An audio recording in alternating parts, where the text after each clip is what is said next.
6'2" junior, number 30, Michael Jackson. At the other guard, 6'5" junior, number 40, David Wingate. Starting at forward, 6'7", senior, number 24, Bill Martin. And at the other forward, 6'7", sophomore, number 34, Reggie Williams. Starting at center, 7-foot senior, number 33, Patrick Ewing.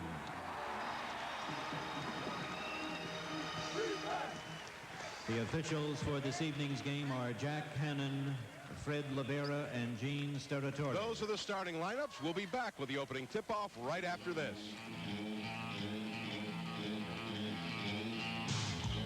Georgetown in a Big East Conference game. The Huskies 2-3 in the conference. The Hoyas 6-0.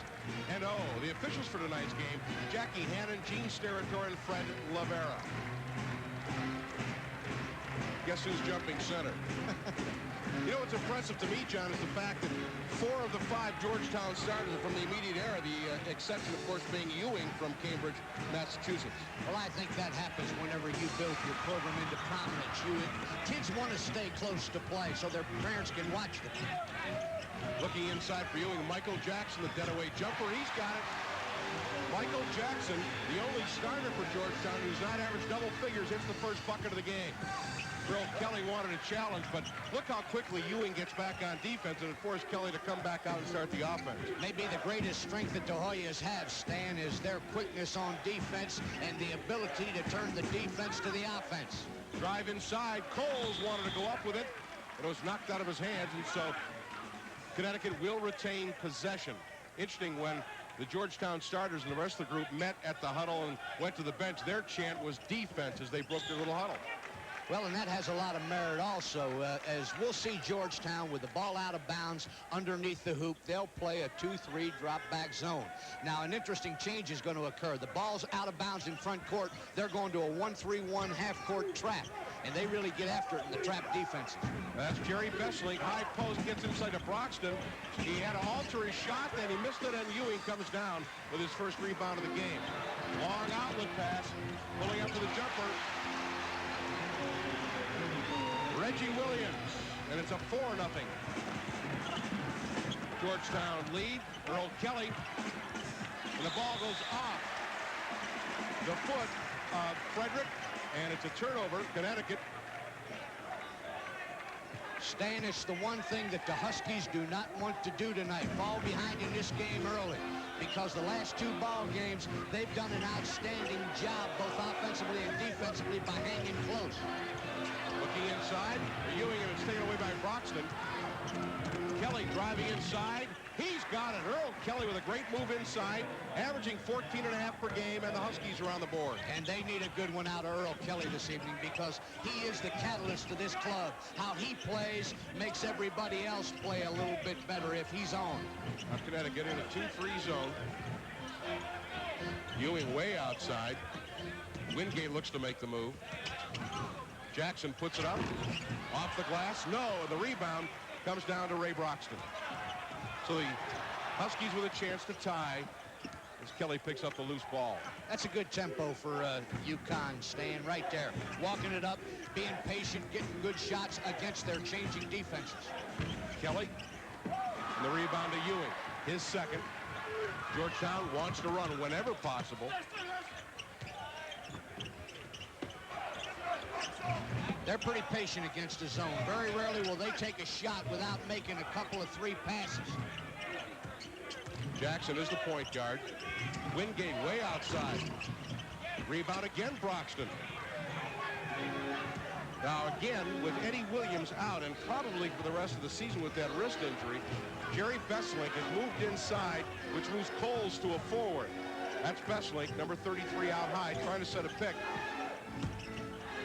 Looking for the pass inside, but it went off the backboard. Ewing comes down. It's a turnover. Jackson pressing the action. Jump shot. Billy Martin. He's got it. And the Hoyas are up 6-2. You know, Jerry Bessling did a nice job on that, almost drawing the charge off of Michael Jackson, of which he will do throughout the period of the evening. He has a tendency to lunge on the break as well as when he penetrates. Jackson on Kelly. They're going to change defenses all the time, Stan, and I'll explain that, how the Georgetown people do change their defenses in a moment. Well, they're in a man-to-man right now. Broxton with a turnaround from the baseline. Rebound, Besselink, left-handed hook it in. Jerry Besselink, the 6'9" sophomore from Kingston, Ontario, averaging nearly 5 per game, gets 2. Well, he looked good on that, and that's one of his attributes. He's physical, he's a little bit of an enforcer underneath, and that's his area. Ewing is fouled on the play. It'll go against Tim Coles. Shooting foul.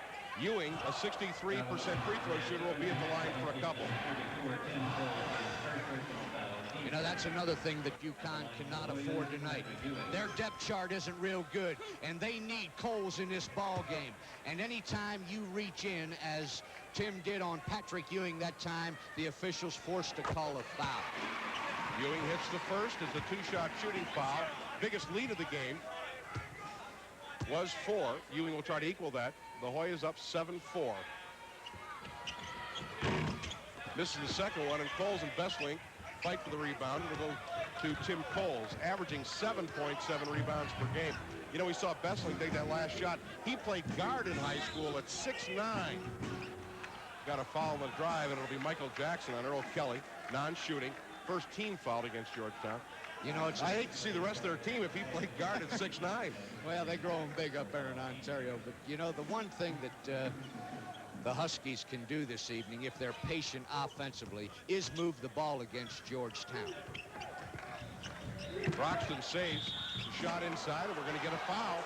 It's going to go against the Hoyas, and it'll be a two-shot shooting foul as they work the ball inside.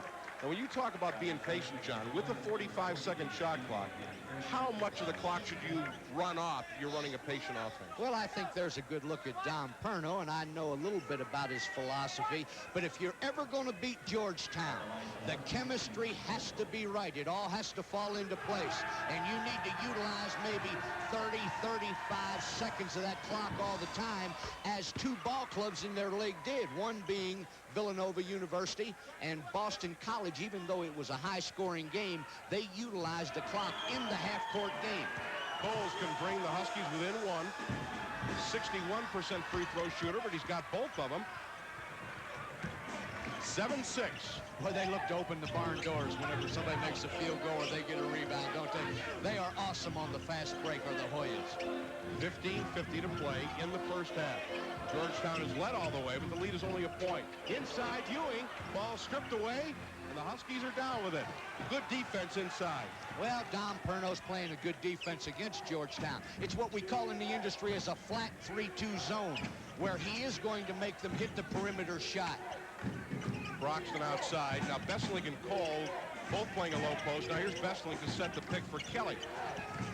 I indicated to you about the change of defense. Steal. Michael Jackson, lights out. That's why it's so very important to execute. And you notice that time they made a field goal and they try to deny the ball coming in. And that's triggered by either Martin and or Ewing on the call. Georgetown just plays tenacious defense, and it's certainly one of the principal tenets taught by John Thompson. Get a lot of turnovers, steals, and they turn them into points. Alvin Frederick with the drive, gets on Wingate, missed the shot, and the rebound comes off to Williams. So 3-on-1. Drive inside, missed the layup, and Besselink comes down with a rebound. It's a highlight film on Michael Jackson there coming down on the fast break. He did everything perfect, but when you miss the layup, Stan, it's like getting all dressed up, not having anywhere to go. Kelly trying to again drive on Jackson, trying to beat him to the baseline. Good defense that time by Jackson. Again looking inside, Besselink forced inside, but it's off the hands of a Georgetown player. Connecticut will retain possession. We've got 14:25 to play in the first half. Georgetown Hoyas lead the Huskies 9-6, and we'll be back in just a moment.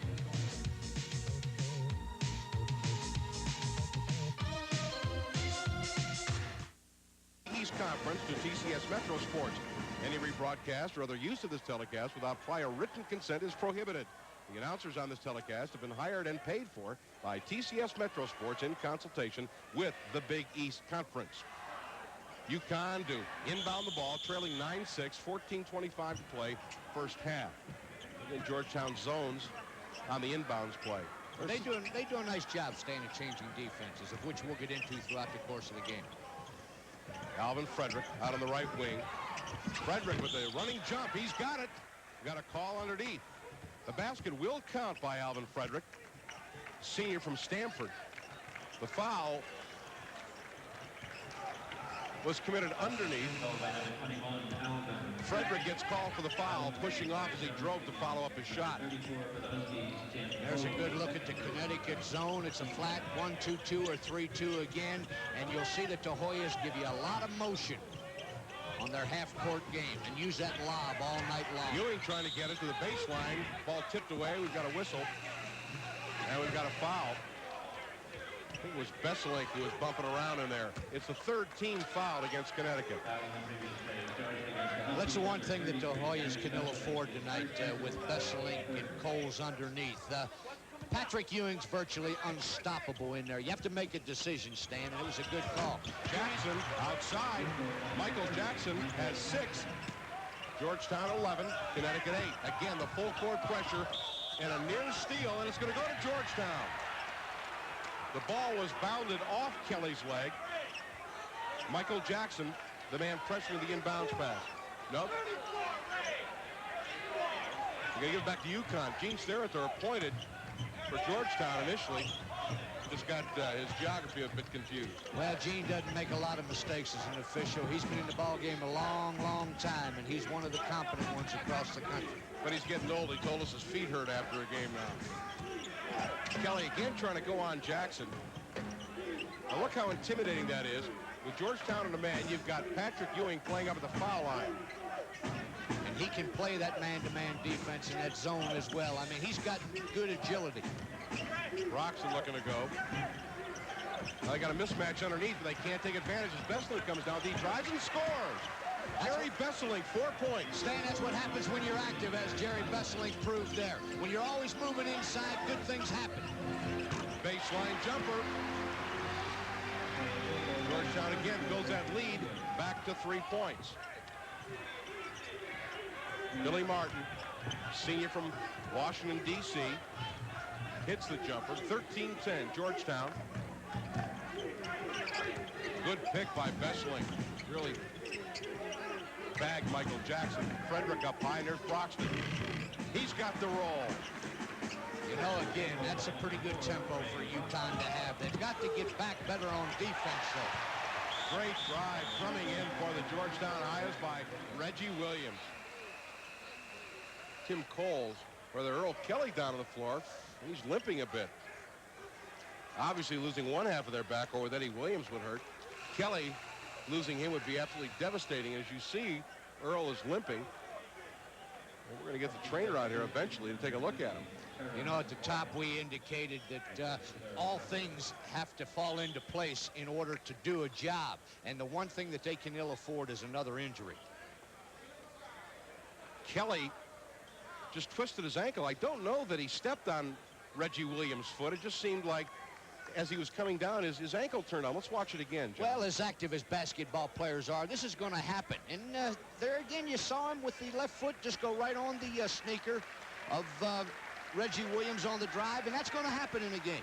All right, Kelly limping noticeably. And again, this is something that the Huskies can ill afford. Terrence Warren comes into the game.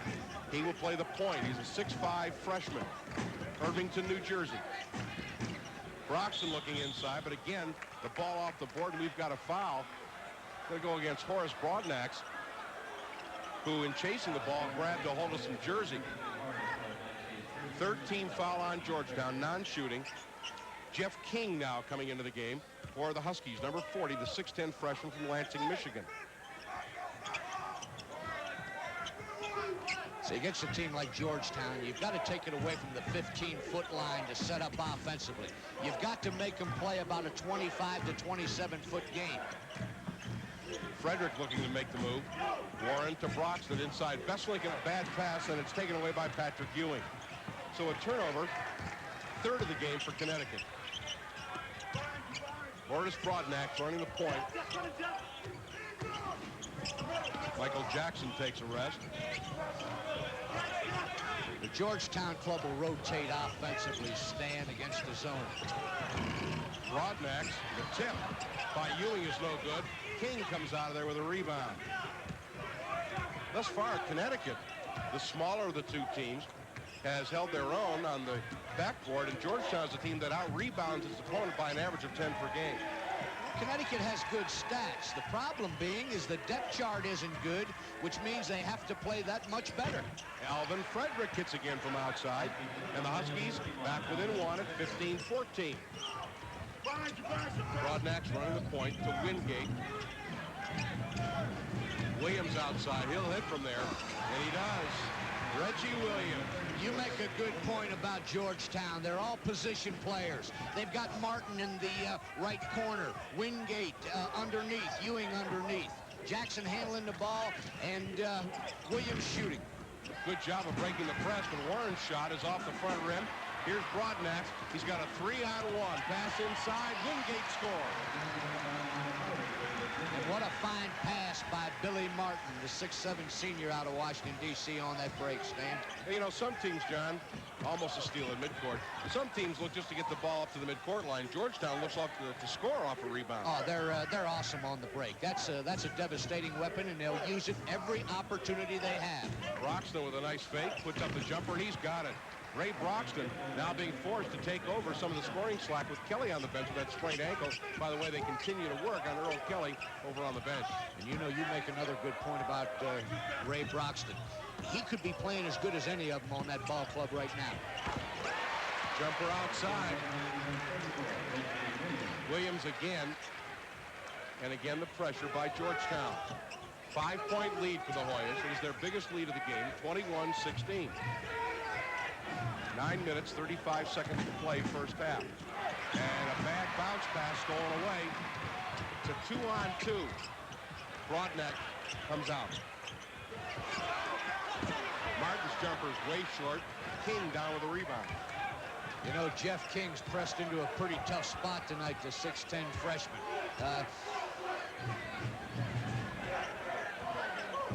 That is King. Left-handed jumper is good, and the freshman comes off the bench. He's got 2 rebounds and 2 points. What better way to do it against the #1 team in the country? There's no fear. Wingate, and the long rebound comes out to Frederick, and he loses it out of bounds. Alvin Frederick losing the ball out of bounds in the turnover. 8:57 to play in the first half. Georgetown 21, Connecticut 18. We'll be back right after this.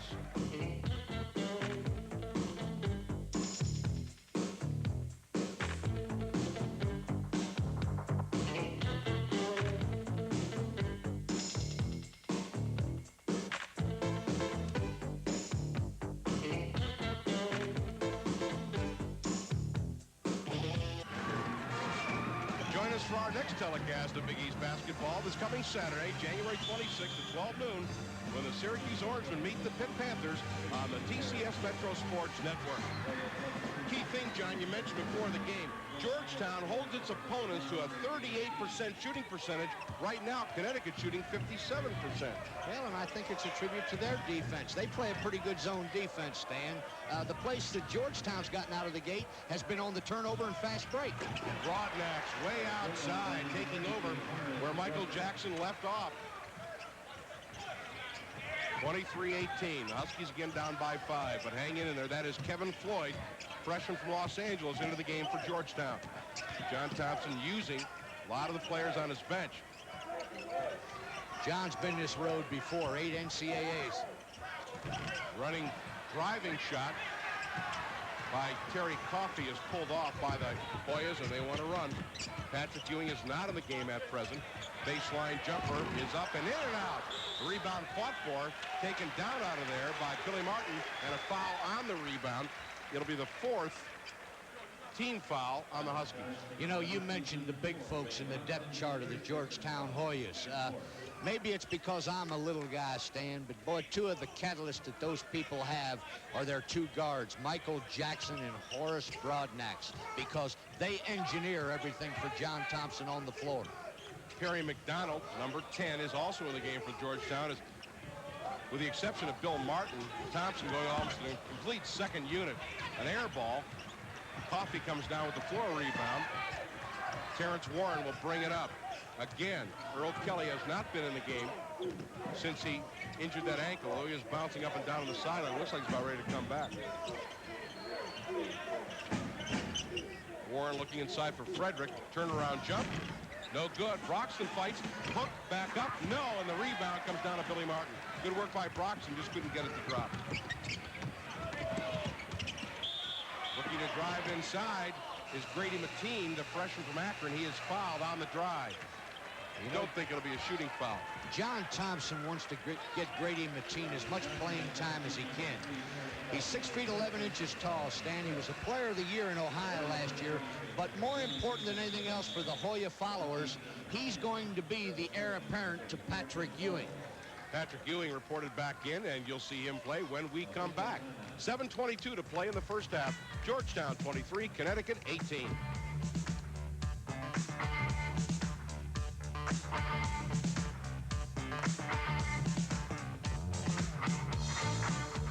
Game freshman guard Perry McDonald. It's off. Mateen fouled on the rebound. Mateen was pushing. You make a good point with Ewing and Mateen in the game at the same time. And John Thompson has another luxury sitting on the bench over there in a young man by the name of Ralph Dalton, another 6'11"er. So John Thompson's one of the premier coaches in this game. Full court pressure. Floyd is on Warren. He'll hound him up the court. The Huskies looking to get back within 3. They trail by 5. That's the biggest margin by which they've trailed. There's a kid who could really give him a lift tonight, Coffey. Kelly, he's got the jumper. Earl Kelly back in the game. And again, with Warren in the game, Kelly moves to the 2 guard, and Warren will run the show outside. Oh, I think you know what you're seeing tonight. It's fun to play against the #1 ranked team in the country and or the leader in the conference because it gives you a chance to display your wares. So Dom Perno and Connecticut are off to a pretty good start. Perry McDonald stepped down the sideline. The turnover against Georgetown, the 3rd they've committed. And the Huskies with a chance to move back within 1. Warren out high to Kelly. Coles tries set a pick. Coffey outside has got the jumper. The freshman from right here in Washington brings the Huskies back to within 1. Now, Patrick Ewing, although he did sit out for a couple minutes, has 2 points, both of them on free throws. He's yet to score from the field. They're ganging up on Ewing. Baseline drive. The jumper put up and a score. Stan, remember that name, Perry McDonald, the 6'4" freshman out of New Orleans. He was one of the top recruits in the country last year, and John Thompson pulled him off. Warren inside Coles. He's got Mateen on him. And Mateen fouls again over the back.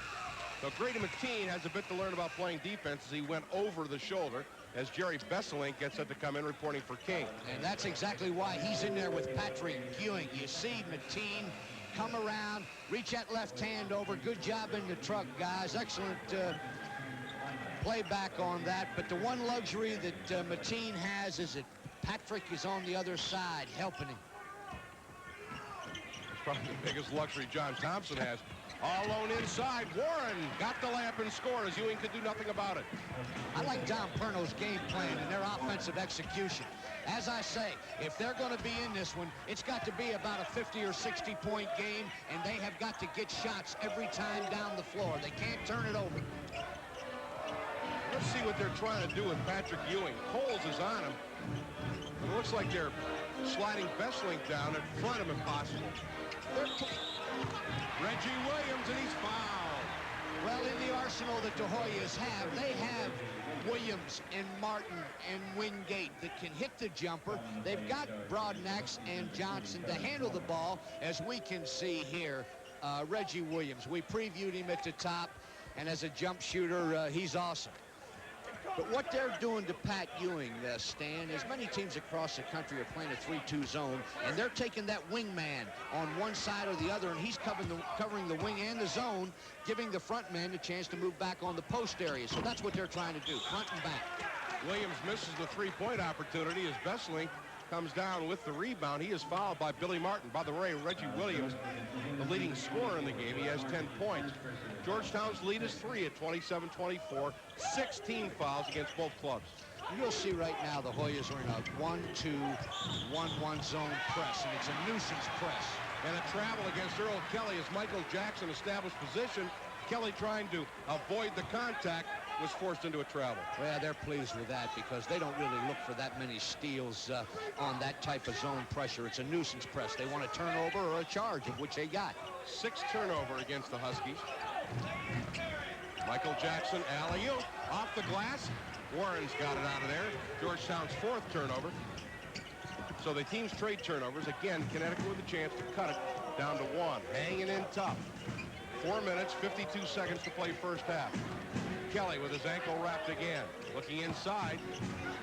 Coles backs out of there. Puts up the jumper. Tim Coles, what a shot.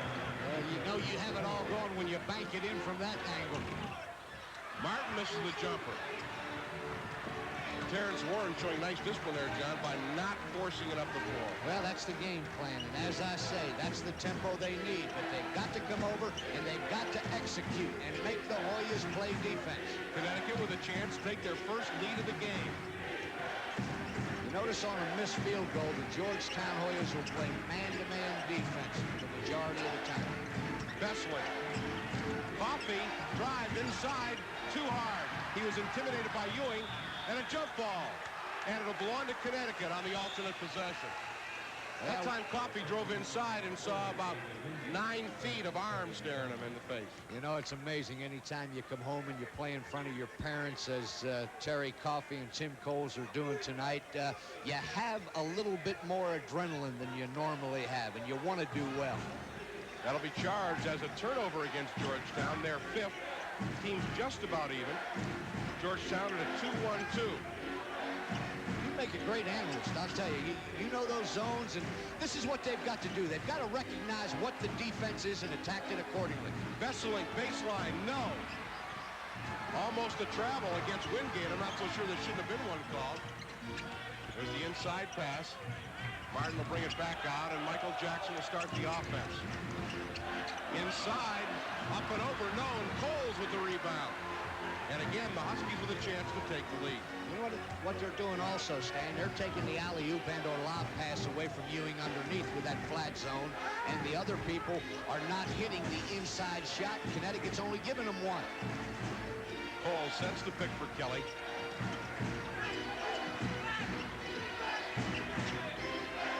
You can see as they move out more how that zone loosens up a little bit, and there's more seams in there. Kelly, Huskies have the lead. Earl Kelly hits outside, and UConn leads 28-27. 2:53 to play in the first half. You know, in their last 2 games, they played awesome, but Kelly hit 5 from 20 feet against Pitt in the closing inning. The basket should not count by Ewing. The foul before the shot on Jerry Besseling. Ewing will get to the line. And he should be at the line for a 1-and-1. 17 fouled against the Huskies.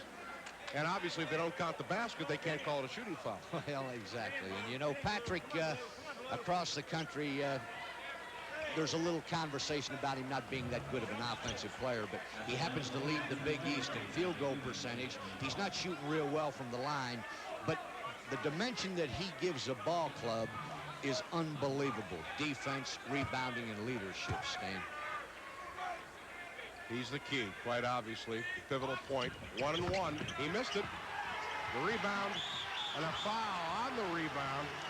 I think Terry Coffey is the man guilty as they fought for the rebound. It'll send Georgetown right back to the line for a 1-and-1.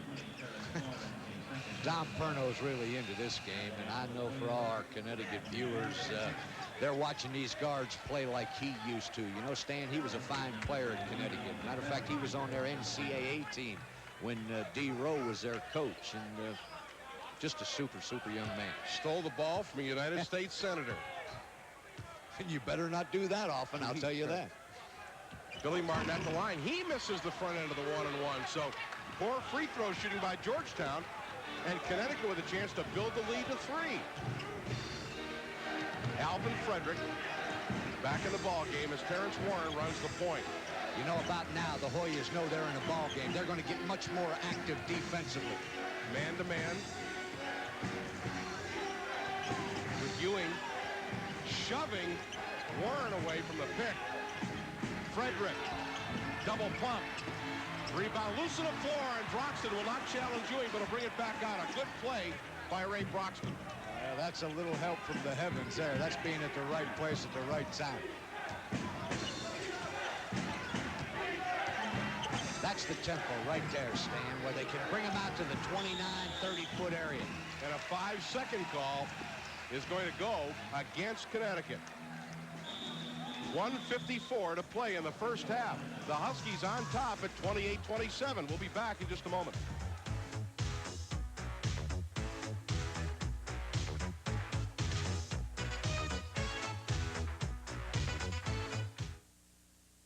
Don't miss our first half review, the Big East countdown, and first half statistics. Plus, you get to see what we look like on camera, which may be a good time to get some out of the refrigerator.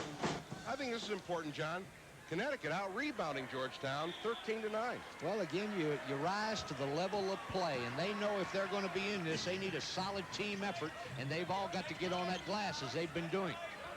1:45 to play in the half. Georgetown trailing as Horace Broadnax running the point. Ewing on a high post. They're just all around him. Besselink in back, and a couple of the guards are sagging in.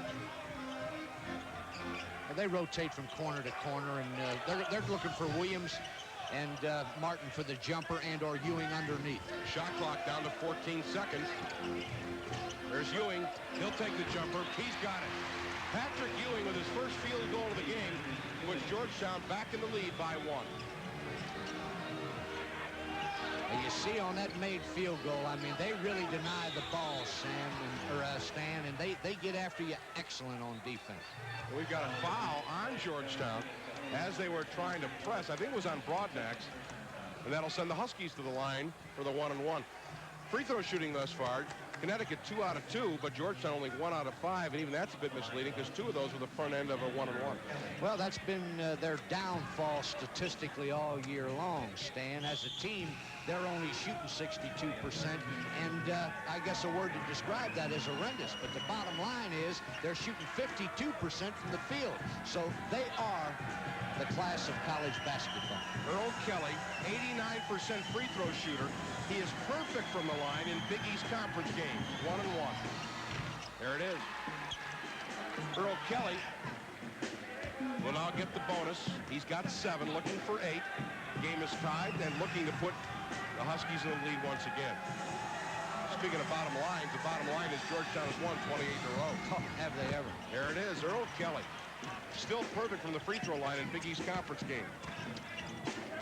Full court pressure by Kelly on Floyd, almost a steal. Williams gets it across. Wingate wants to drive. Ewing, trailing on the play, has it taken away. It's a 3-on-2. Fast break. Kelly lays up and scores, and he's fouled.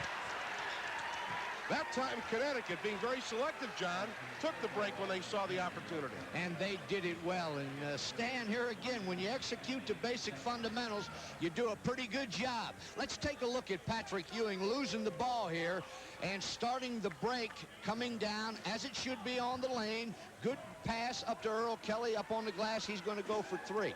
Now, point I'm going to make is as follows. Michael Jackson and Horace Broadnax both out of the game that time. The youngster Floyd in the ball game. Dom Perno recognized it, put the pressure on, created a turnover. Nice job, UConn. Kelly now with 11, and UConn with a 4-point lead, 45 seconds to play in the first half. Georgetown will have to get a shot off. The shot clock is 6 seconds behind the game clock.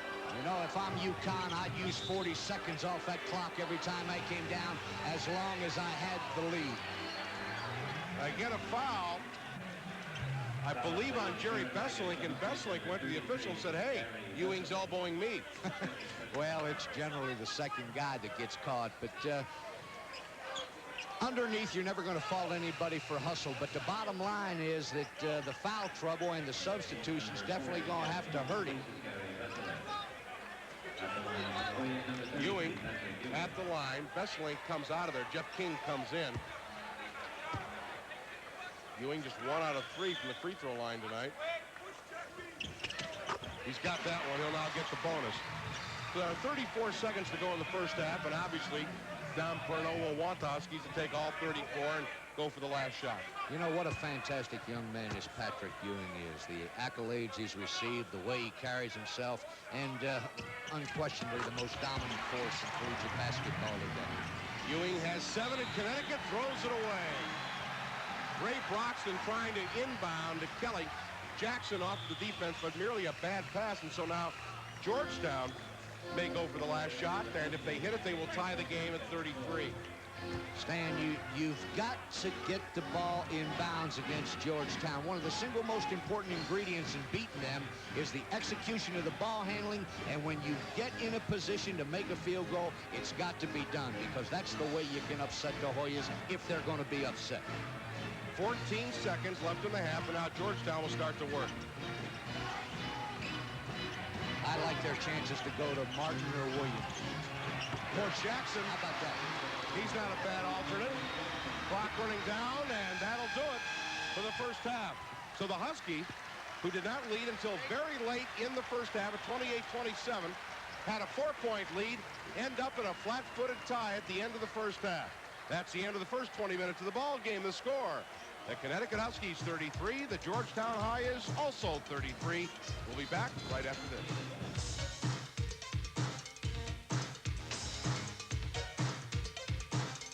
Key stat, staying right there. That coupled with the fact they've kept the turnover rate low, 8-7. But you hit it at the early on at halftime when Connecticut 53% from the field and 100% from the line. Earl Kelly with 11 points leading the Huskies. Reggie Williams has 10 for Georgetown.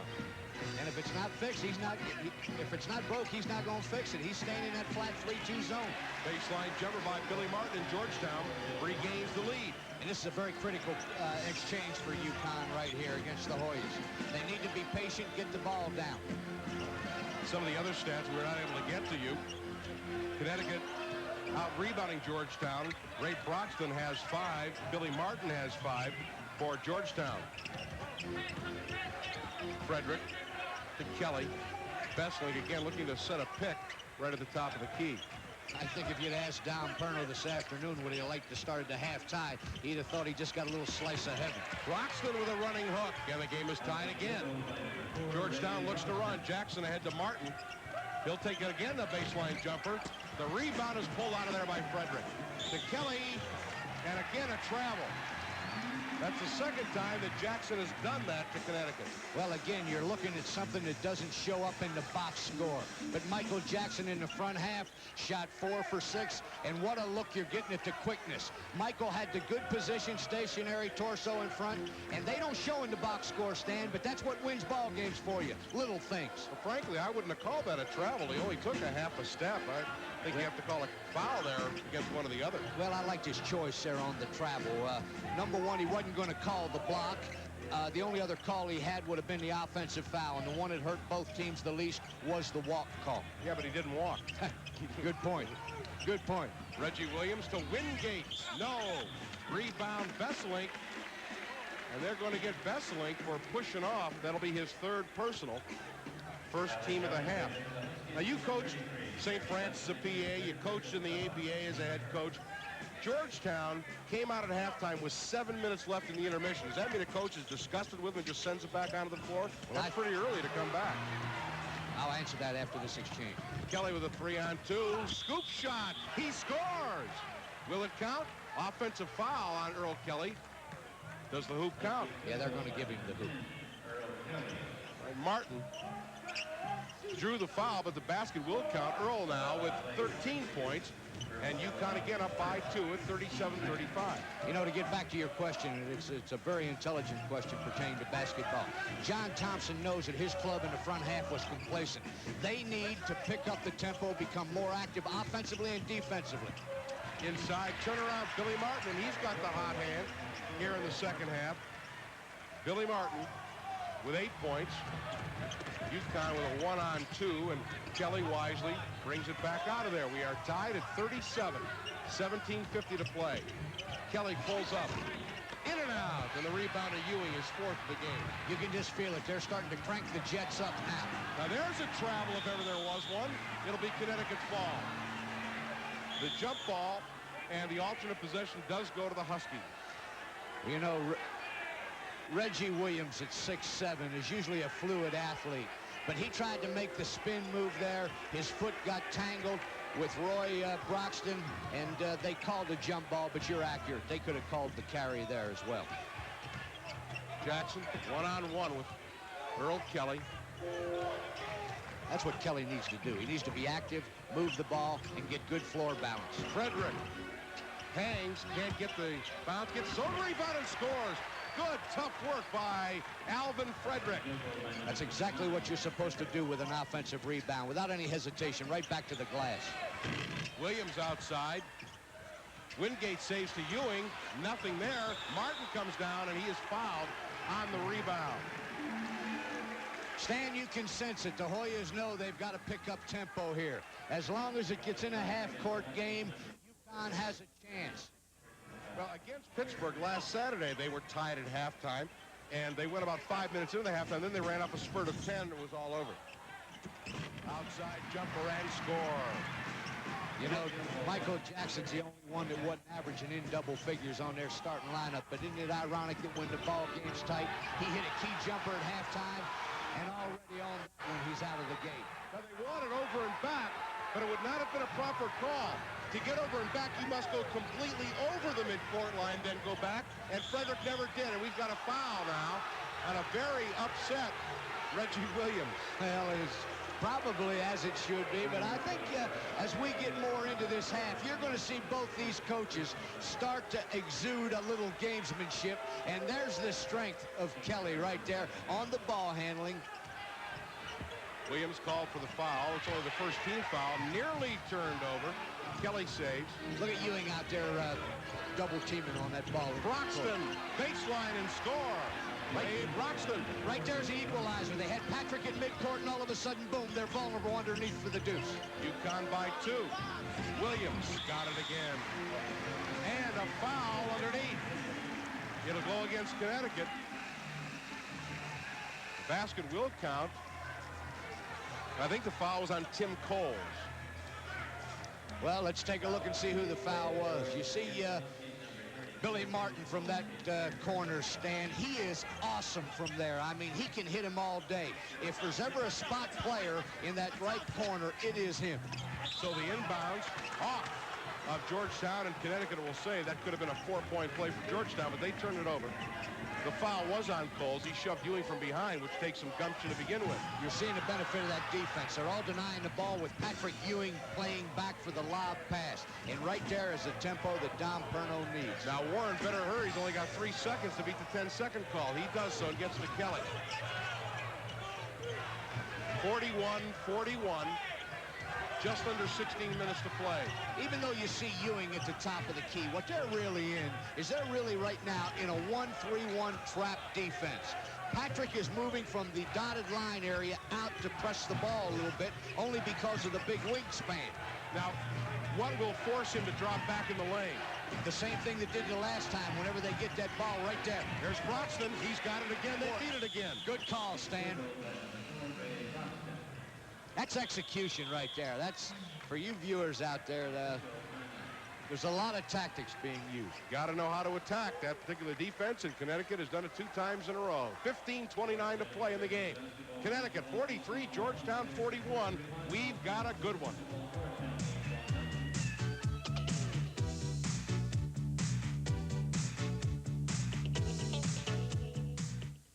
Sponsored by our good friends at Gillette, so thank you, Gillette, for your support of Big East basketball. A second half score, Syracuse leading St. John's at Madison Square Garden 33-30. Georgetown's adjusted a little offensively. They put Jackson on the rotation of the zone. David Wingate hitting. Got a tie game. You know, it's often been said, John, that the first 5 minutes of the second half are the crucial part of the game, and so far Connecticut certainly hanging right in there, tied.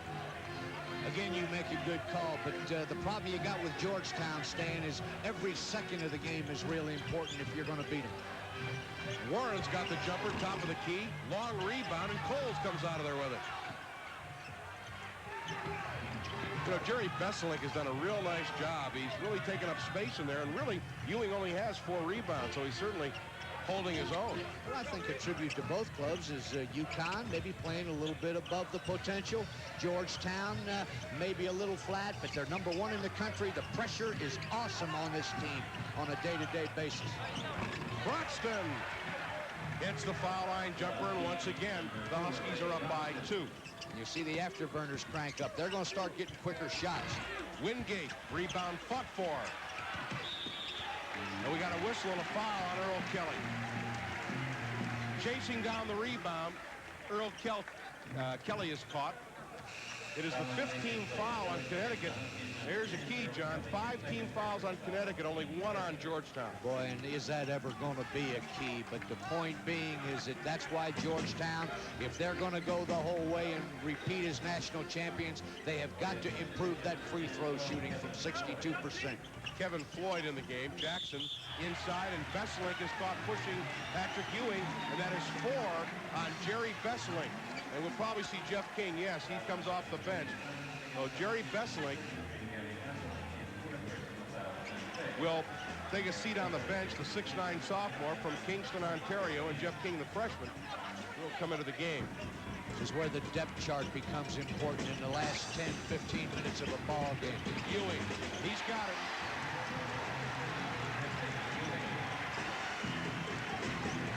I think all the adjectives have been used to describe Patrick Ewing. He's just unbelievable and super. Ewing was 7. They're getting after him, too, defensively, Stan. You'll probably see a lot more man-to-man and a lot more full pressure out of them whenever they make a field goal. Kelly puts it up. He is fouled, however, on the play. Jackson doesn't like the call. I would imagine, John, that one of the reasons John Thompson went to the man is to pick up intensity. Exactly, and what we saw there that time was Earl Kelly's expertise in handling the ball, Michael Jackson's quickness in trying to defend, but the bottom line being it wasn't a good foul by Michael at the 20-foot line. Tim Coles will take a seat. The reason Alvin Frederick comes back in. Excuse me, Stan. The reason being is that Georgetown had only committed 1 foul at that point, and had it not been a shooting foul, they would have just got the ball out of bounds. And here, Kelly, who's leading the Big East at 16 and for 16, is on the line. He's got another one, Earl Kelly, with 14 points tonight. He leads all scorers in the ball game, and perfect from the free throw line. He's quite a talent, isn't he? Really is. You can see that as a freshman. Is he the one you were saying was the Big East rookie as a freshman? He finally missed one, by the way. He had been put from the line in Big East games. Jackson looking inside, tries to scoop it. A tip by David Wingate. And Georgetown takes the lead by 1. And all of a sudden, the crowd is into this ball game. They sense it's a game, too. And there's exactly what does the job for Georgetown. Their pressure defense. 5-second call. Connecticut was not able to get the ball in bounds, and Don Perno calls a very wise timeout as the crowd gets back in the game. 13-19 to play in the second half. Georgetown with a 1-point lead at 47-46. Jackson goes with the scoop. Wingate comes down with a rebound. 13-19 to play. Georgetown leads it by 1. We'll be back in a moment.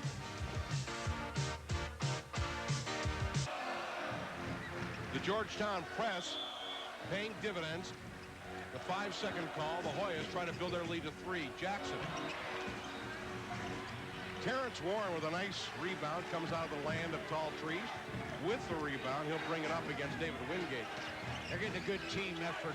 UConn is out of everybody on that defensive board. Alvin Frederick. Right there, that's intelligent basketball. That's the tempo they need. And Kelly's tough one-on-one. Kelly looking to go on Jackson. Warren will reset the offense as Coles comes high. Stan, there's the equalizer. When you get the Hoyas playing man-to-man that far away from the board, they are vulnerable right there. Warren's open and he's got the jumper. Very patient. They used up 25 seconds on the clock. Martin wants to go. He tried to draw the foul. And it's Warren coming out of there with it. And again, Connecticut with a chance to build that lead to 3. And I'll tell you, it's unreal. Eddie Williams missing tonight. Kelly missed 5 minutes of the front half, and here they are on the verge of an upset if they can keep the intensity level. Talk about the shot around the world. Frederick drives and Ewing fouls him. Again, not to be redundant, but the Hoyas were 15 to 18 feet away from the board defensively. Connecticut's patient offense, floor balance. They went to the glass, and Patrick, even though he had both hands on the ball looking for the pin, he still got him with the body. And there's no finer shot blocker in the game than Patrick Ewing. He has 63 blocks this year. Nearly 4 per game. And there's another angle, and you see how he takes at the apex of the jump, cups his hands, doesn't swing at it. He didn't foul with the hand that time, Stan. He fouled with the body. Frederick misses. He is a 62% free throw shooter. Connecticut is a team 69. Well, they all have pretty good stats, Connecticut does offensively. But the thing that's going to win this ball game for them tonight, if they're going to win it, is patience, execution, and if they get in a position, they have got to know how to win it. Frederick splits the pair. Terry Coffey comes in, replacing Frederick. The Georgetown backcourt trying to beat the token zone pressure. Now they'll settle back into their defense. That's exactly what it is. That's a good call. It's a token or a nuisance press where they hope for maybe a quick turnover. Jackson's out of there. Floyd and Broadnax run the backcourt. Connecticut in his zone. Baseline jumper is good. Reggie Williams gets the deuce, and we've got a tie once again. Billy Martin's also on the baseline, isn't he? On the left hand or right corner. Good medium-range jump shooter. You know who he reminds me of? Jamal Wilkes. So Exactly. smooth, so smooth. Kelly forces one, fighting for the rebound. Here come the Hoyas. It's Broadnax with a 2-on-3. Broadnax will go to the baseline. Yep. Horace Broadnax, frankly, has run the offense better than Michael Jackson, and the Hoyas worked the break, even though it was a 2-on-3. Well, I think what you saw there, Stan, was the experience of Horace Broadnax. Instead of coming down one-on-one and going to the glass, he took it in, came back out, waited for his big people to come down, and Broadnax can really shoot it from the field. He's shooting 46%, so that's a good shot for him. Nice going, Horace. Tim Coles looking underneath, got a man. Warren was right there. The pass was too tall for him. Ewing comes down with a turnover. Here's Williams. That's 2 times down the floor. UConn has come without getting a shot. Can't afford that. This is a key defensive sequence here. Ewing comes out high post. Baseline jumper. Williams, he's got it again. They've got to get on him standing at baseline because he is dynamite. Almost stolen again by Reggie Williams. One thing that the Hoyas have not been able to do, as we see an excited John Thompson on the side, is get that alley-oop and or lob pass against the Huskies tonight, which has been a good job out of UConn. This critical stay in this possession. Huskies are down by 4, and they haven't been down by that many since the middle of the first half. The most they've trailed by has been 5 points. We coaches are great what-if guys, what-if guys. Right there is a good example of how to attack the man-to-man against the Hoyas. Give that ball to your best ball handler, Earl Kelly, because he's very clever and adept, and they're not going to take it off him too much. Well, he draws the foul on Broadnax. That's the 13th foul on Georgetown. Wingate takes a seat. Well, I tell you, you want to talk about belt-high dribble and protecting the ball. Earl does a fantastic job there. And one of the other reasons... And an inbounds pass is stolen. Sorry, John. Broadnax back to Floyd. He's fouled. John Thompson wants a goaltend, but I don't think he's going to get it. Yeah, he is. Yes, he is. Floyd will get the basket and the three-point opportunity. We talked about that Georgetown spurt. You know, they're a lot like the Miami Dolphin offense. Look out, because when they break loose, it's trouble. Well, that's where the quickness helps you. And as I say, they are probably one of the best teams that I have ever watched, where when they get you on the ropes, as you say, they are a streaky team. They can explode for 8 or 10. They know how to put you away if they have you on the ropes. Floyd. Well, if the goaltending call was good, it was not. They did not give him the basket. He's got a 2-shot foul. Now, one official did signal it was good, but they wiped it away. Well, that makes John Thompson unhappy, and it makes Tom Perno happy. Well, Floyd splits the pair. There's the active press, Stanley. They're really going to get after it. Well, the Huskies must have one on this trip. Driving inside is Coles. And we're going to have an offensive foul on Coles. I'll tell you, they may make another call on me after that one. It may be a technical, because I don't believe the defensive player had the stationary position to draw the charge that time. And Coles now is saddled with his 4th personal foul. Georgetown with a chance to build that lead to 7. If they get it to 10, the barn doors will open. Williams misses, and Coffey comes out of there with a rebound. Now here's where you're looking for that good shot. Oh, totally. There's a lot of time in this ball game. They can't get down and put it up quick. You get them back 2 at a time. They're a long way from out of this one. 3 of the last 4 times down the floor, Connecticut has failed to even get a shot at the basket, and that has allowed Georgetown to build that lead to 5. No replacement in this game for patience. Coffey. Ewing pulls down the big rebound. Broadnax wants to push it up floor. He does. A whistle and a foul going by is going to be called on Alvin Frederick, and that'll put Georgetown at the line for a 1-and-1. Well, again, you saw the explosive speed of the Georgetown Hoyas, with Broadnax coming down the middle of the floor. And the one time you don't want to reach, and I know if Alvin Frederick had that to do over again, he would not have tried to take the ball off of Broadnax. Because I'll tell you something, very rarely are you going to be able to do it to begin with. So consequently, what you have to do is you have to play intelligent. Force the other individual into the mistake. Broadnax, a 60% free throw shooter. Not great. He misses. And the rebound is pulled out of there. Alvin Frederick. Stan, John Thompson's got to be awful concerned about that free throw shooting, because I tell you, that's exactly why this game's as close as it is.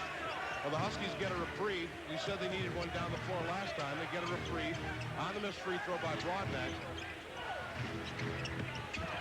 Baseline jumper is good. So Frederick hits the deuce, and the Huskies back to 3. Inside, Martin, reverse layup, score, and he is fouled. Billy Martin, pretty move on the baseline. Yeah, that's why they're the #1 ranked team in the country. You saw the ball handler that time dish it over to Martin, Williams, the shooter, who they have to respect and guard.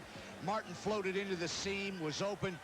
Williams gave it down to him, and all of a sudden, Billy Martin can go to the line to complete a 3-point play. Stan, and let me say something. They're on the ropes right now, even though they're only down 5. They haven't gotten great shots to the basket, and Georgetown beginning to score from underneath. Martin, a 71% free throw shooter, completes the 3-point play. Here's what's starting to take the toll, the defense. 14 points from Martin. Martin and Williams really have done the damage to 2 forwards. Jeff King makes a nice move, left hands it up, and that should be on Patrick Ewing. No, they're going to give it to Bill Martin. I thought Ewing got him. That's Fred Lavara getting a stiff neck there. Patrick did something I hadn't seen him do in a long time. He committed a cardinal sin, went out, tried to block the shot in the corner, which he can do. But in doing that, he put pressure on Martin underneath, creating the foul. 2 key free throws for Jeff King, the 6'10 freshman from Lansing, Michigan. He's only been at the line 4 times this year. He hit on 1. There you go. But you say he's a little slender. He needs to visit the cafeteria a little bit, get a couple of good meals. King This is that second one. Frederick fighting for the rebound. Boy, Alvin Frederick has played tough inside. Back to King. He challenges the Georgetown defense and put it in. So it does turn out to be a three-point play. The Huskies back to within 3, 57-54. You know what was kind of nice about that? There was Jeff King, the freshman. Not in awe of Patrick at all, but yet the reaction time that Patrick had, King just went right to the glass. Wingate. Martin rebound. Martin puts it back up and scores. Billy Martin takes over, and a steal by Wingate in the press. He needs a timeout the next time they get the ball because Georgetown's got the momentum now. They sense it. Remember, it was the 5-second inbounds call that started this run for Georgetown. Ewing, nice steal by Terry Coffey. He's got a 3-on-2. Coffey to Kelly, lays it up and scores. So again, the Huskies stay within 3. That's a nice shot by Earl Kelly, but the bottom line was Terry Coffey executed a perfect pass. Nice steal. Remember now, Georgetown was a 19.5-point favorite, seeking their 29th consecutive win, of course, dating back to last year. Williams off. Look at Ewing. Forget about it. The big fella said, "It's my time. Make my day." I tell you, he was under the basket and reached back to the foul line. What a wingspan he's got. Ewing now with 9 points. But he's begun to take control on both boards. You hit it right on the head. He is. He's matured. He's ready to go, and there's another turnover. Looking inside for King. The turnover. So 3-on-3. That should be a travel. It is a travel. I think Don Perno needs a timeout badly to get regrouped here. Thanks to TCS, he's going to get one for free. We got a TV timeout. 6:17 to play in the game. The Huskies hanging tough. Georgetown 61, Connecticut 56. And we'll be back in just a moment.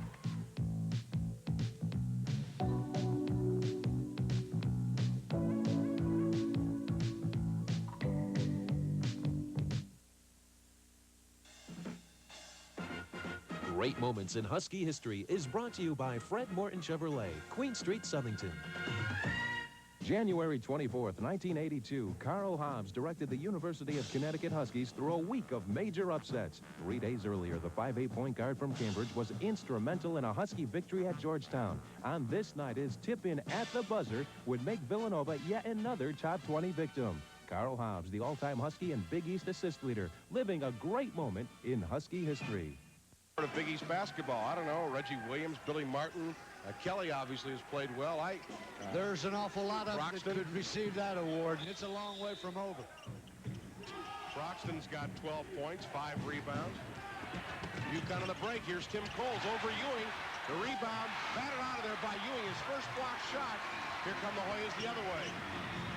Nice defensive play by Earl Kelly, who saves 2 points by knocking it out of bounds. Stan, that was vintage Ewing if I have ever seen it, whereby he adjusted the one shot, blocked the other, made it possible for him to get in the transition game, and the Hoyas are fortunate to have that one back. Yeah, you make a good point, John. He only get credit for one block, but he really forced Coles to alter the arc on his shot. Martin, drive, glass and good.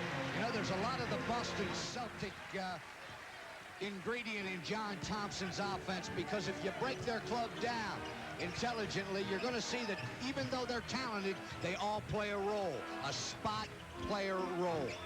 Georgetown's lead is 7, biggest lead of the game, 63-56.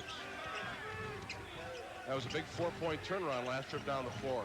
It's almost like they need to start penetrating now. They need to create something, Stan. The flow is not in their favor.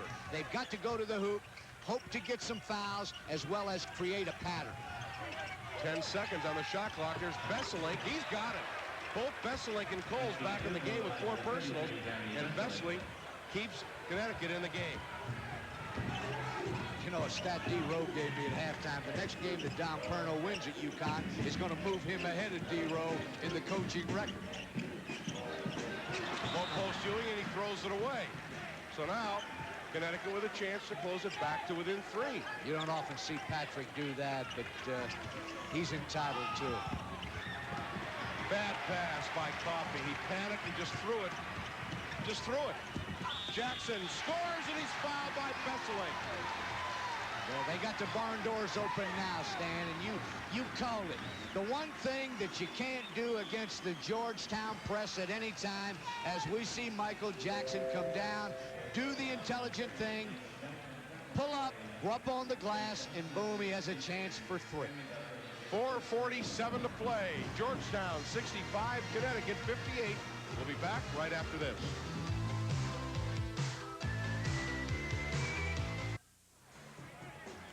At this time, TCS Metro Sports would like to thank the following individuals for their assistance in the production of today's telecast. For Connecticut, Athletic Director John Toner, Head Coach Don Perno, Sports Information Director Tim Tolican. For Georgetown, Athletic Director Francis X. Rienzo, Head Coach John Thompson, and Sports Information Director Bill Chaplin. Michael Jackson trying to convert and make this a three-point play. He does. Biggest lead of the game now for Georgetown at 8. You know, the one advantage Georgetown has on their press is that you never have the press beat. Even if you are ahead of them and you think you have it beat, they have that awesome quickness that can come back and steal the ball. So cherry picking gets you nothing but the pits. Frederick driving, and a block is called on Georgetown. The foul is going to go against the Hoyas, and it'll send Connecticut to the line as Frederick figuring, hey, it's now or never, we got to make a move, so he showed some senior leadership. You know the irony of the whole thing, Patrick doesn't believe it because generally he doesn't stay there in that position because he's the intimidator underneath, but he was sliding a little bit, so consequently we've got Alvin Frederick going to the line. Frederick having his problems at the free throw line. Again, he's only a 62% shooter.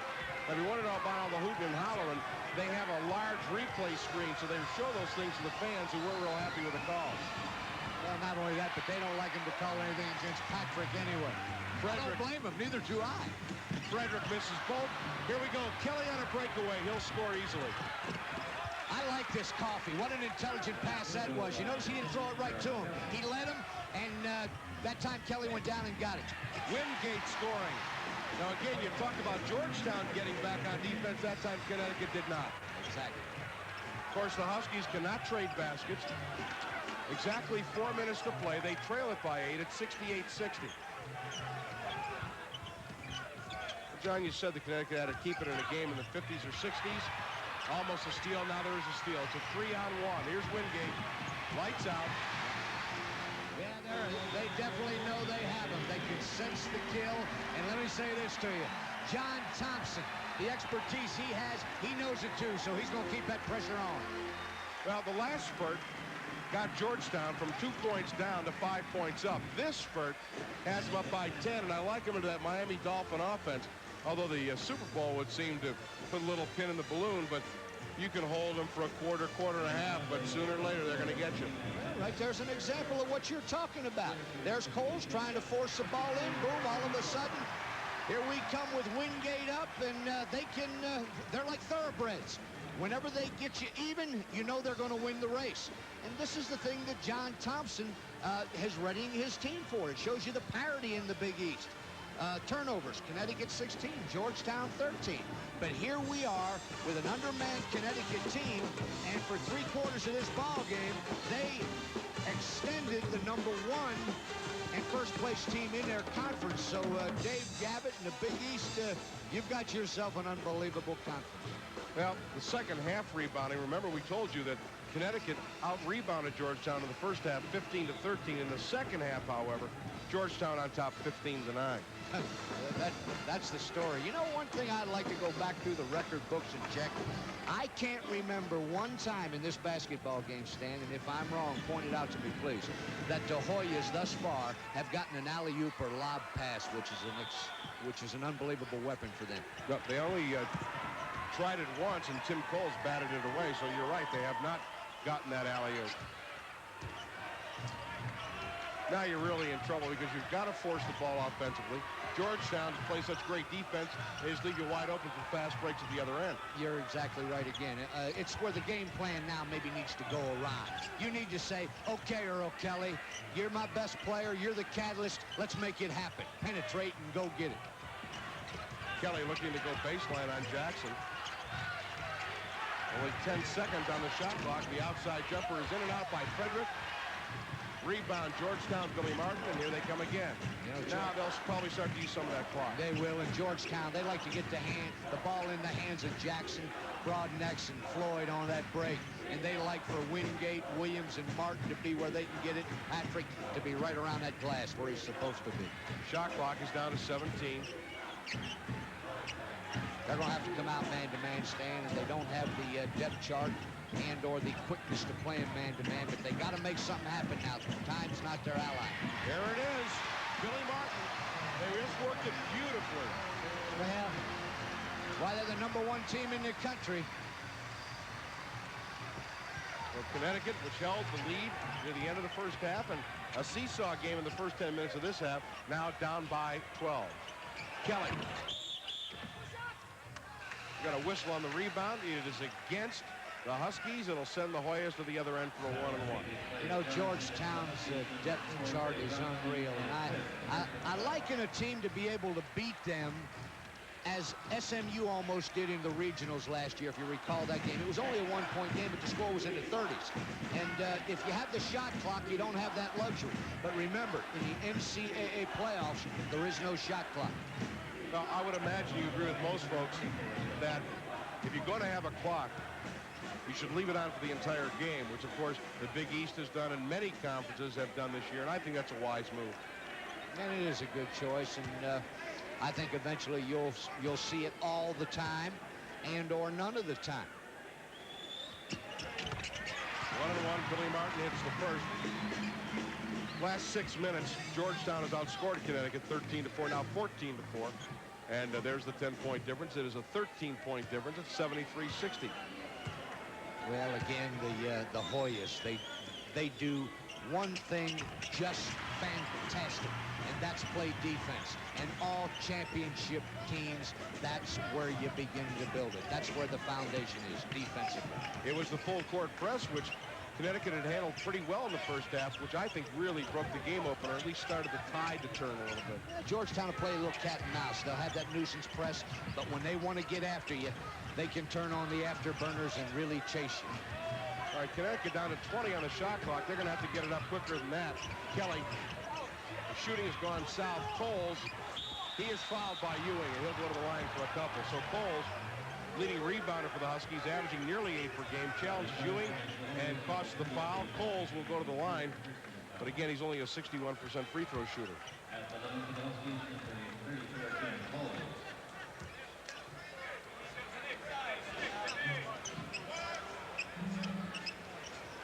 Tim Coles on the line for the two-shot foul. 1:42 to play in the game.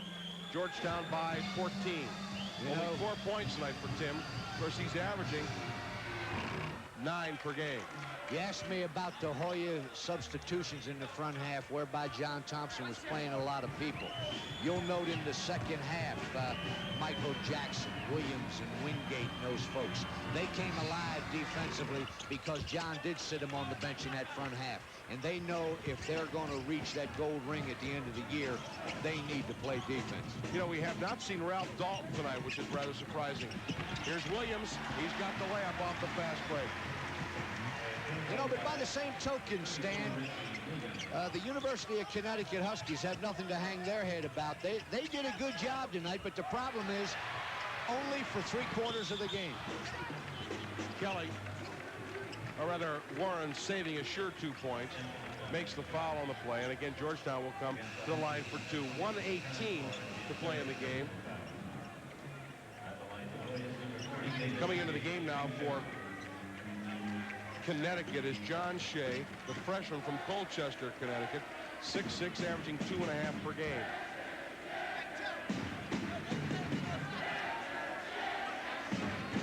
Wingate at the line for 2. Excuse me, Stan, but to go back to that depth chart again, you'll notice that all 5 players that are on the floor for the Hoyas with 1:19 to go are the same group that started this basketball game. So that shows you that team unity this club has. Wingate got prepared. 78-62. It's now a 16-point lead. You know who hasn't played tonight at all is Ralph Dalton. I wonder why. And Grady Mateen only played a couple of minutes. Well, I think if John was going to play the young freshman, it would have been in a game like tonight. Tim Coles hits from the foul line. Coles now with 8 points. Under a minute to play. You know, there's no easy day in this Big East Conference, is it? But Connecticut is going to have to foul as they go to the spread offense. They can't play in the zone. They're not going to take it away from them on the zone. Georgetown executes that four-corner too well. You'll see him backdoor from the corner here in a second looking for the dunk.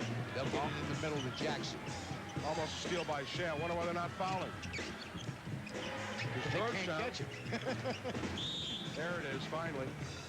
They allowed Georgetown, however, to run off 32 seconds off the clock. Not that they have a chance to win the ball game, but you want to foul certainly earlier than that. Well, again, you bring up a good point because, again, let's go back to the NCAA playoffs, Stan, where there's no clock.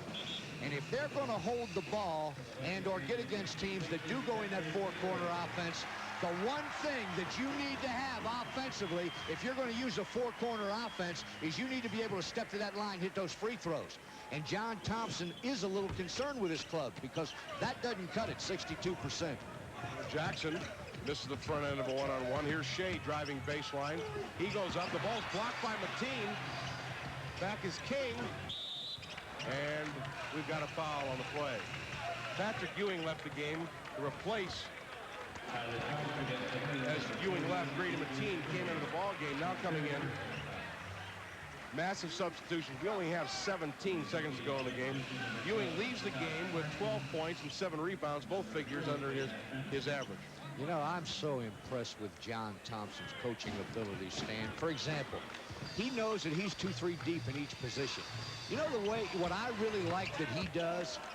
He substitutes, and the two people that orchestrate his team so very well offensively, Jackson and Broadnecks. And I'll tell you, he substitutes them just perfect. And Kevin Floyd, as Coles hits both of the free throws, he'll leave the game. Of course, I guess that's why he's won 279 games and about ready to win his 280th. A foul as Terrence Warren goes over. Should be a two-shot intentional foul. It is. 14 seconds to play. No basketball team, John, is perfect. Obviously, that's understood. But given the component parts of this Georgetown team, are they missing anything? Aside from the physical aspect of the foul shooting, I'm talking about, do they have the right combination of power forward and shooting forward, the shooting guard, the point guard? Stan, they have all the ingredients that are conducive to repeat as national champions. There's some who feel they're not as good defensively in the backcourt with the two people that graduated last year. Well, the point you make is well taken, but yet their depth chart will overcome that. The time that you've got to exploit them is to get them out of that 15 and 18-foot defensive range and make them play a half-court game. Rebound fought for, and Grady Mateen comes out of there with it, and he is fouled on the play. So with 2 seconds left, Georgetown with a 13-point lead at 79-66. We'll go to the line one more time, and not that it turned out to be a factor, but they did not shoot well from the free throw line. And Connecticut, really, their shooting percentage, I'm sure, will be much lower the second half than the first, but I really think that's the Georgetown defense that forced them into that. Oh, exactly. And, you know, by no stretch of the imagination do I want to make Georgetown an unbeatable team. That's not the comment I'm making, Stan. They are vulnerable, but the chemistry and the ingredients have to be right. The game was tied at the half, 33-33, but it is a Georgetown second 20 minutes. The Hoyas now 18-0, 7-0 in the Big East. They have won 29 straight games dating back to last year. For the Huskies of Don Perno, who played extremely well tonight, Connecticut drops to 6-8. Their record is 2-4 in the conference. They will go home. A loser, 70.